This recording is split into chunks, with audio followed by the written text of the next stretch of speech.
Salam, xoş gördük. Yenidən sizinlə həmişə olduğu kimi mənəm həkim, psixoterapevt, yalan və bədəndir üzrə ekspert Elnay Rəhimov Tambovski. Bəy pasientlərim mənə belə sual verirlər ki, bir xanımın arxasınca düşmək, onun qəlbini qazanmaq bir işə yarayarmı? Texniki olaraq işə yarayar. Yəni bu sualımın cavabıdır.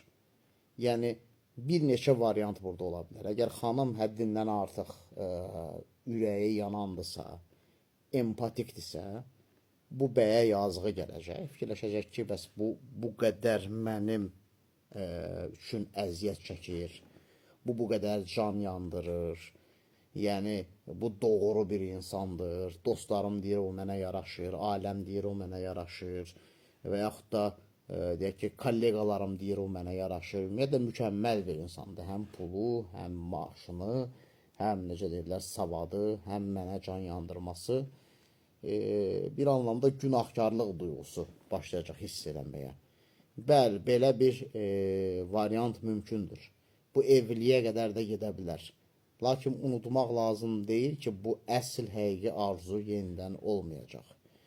Bir digər variant hansı şəkildə ola bilər? Xanımın deyək ki, yaşı keçmiş ola bilər. Xanım fikirləşə bilər ki, artıq yaşım 33, 34, 35-i və yaxud da 36-nı adlayıb, mən artıq övlad sahibi olmalıyam. Mənim artıq vaxtım gedir, evlənmək vaxtıdır. Buna görə razılıq verə bilər.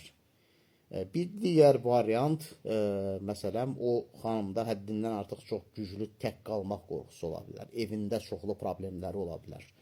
Yəni bu düşünə bilər ki, xanım düşünə bilər ki, mən əgər evdəki problemlərdən qaçıramsa, daha yaxşı həyata doğru gedə bilərəm. Yəni bu bir inanc şəklində ola bilər. Amma əslində bu da nədir?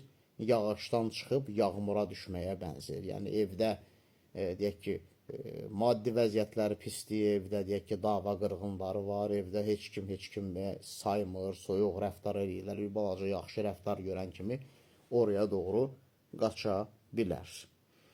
Bir digəri də hələ mən bu saydığım ən ağır tiplərdən biri hesab olunur ki, borderline şəxsiyyət tipinə mənsub olan insanlardır, çəkingən şəxsiyyət tipinə mənsub olan qadınlardır. Bunlar bir isti, bir soyuq davranır. Borderline-da belədir ki, birdən-birə çox güclü romantik emosiyalar coşur, sabahsı gün tamamilə soyuq rəftar olunur. Çəkingən şəxsiyyət tipində pozuntusunda belədir ki, yaxınlıq qurmaq istəyir, yaxınlıq quran kimi birdən-birə nədir?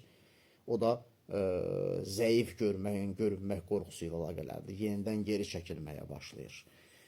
Və ən dəhşətlisi də narsistik tipli xanımlardır ki, yəni bu xanımlar o durumdan istifadə edə bilərlər. Burada da bir soyuq, bir isti davranma var, lakin bu qəsdidir. Yəni bunu həmin o narsist xanım qəsdən edir ki, o kişini özündən aslı vəziyyətə salsın və ondan maddi, mənəvi, o cümlədən ekonomik, əgər pulu varsa, yəni ekonomik sayılır da, o şəkildə istifadə eləmək, emosiyalarını istifadə eləmək, boş-boşuna zamanını istifadə eləmək. Yəni bir sözlə qızın arxasınca getmək, qaçmaq, onun qəlbini qazanmağa sahib ola bilər.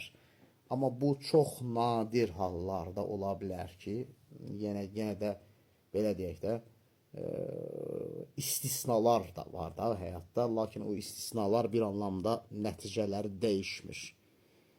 Bu nadir haldır ki, yəni xanım həqiqətən də belə bir durumda kişiyə aşiq ola bilər.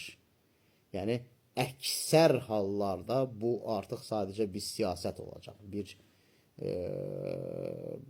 Sadəcə bir anlaşma olacaq. Ona görə ən yaxşı variant genuine desire-dır. Yəni bunun anlamı, yəni bir qadının sizə qarşı həqiqətən arzu duymuş olmasıdır. Yəni siz əslində bir qadının sizə qarşı yox deməyindən qorxmayın. Yox, yenə hər şey aydın məsələdir. Siz əslində uyğunsuz hər cavablarından qorxun. Çünki çox hallarda verilən hər cavabları sizə qarşı duyulan həqiqi arzu ilə əlaqəli deyildir. Yəni saydığım məsələlərlə bağlantılıdır. Başa düşürsünüzmü?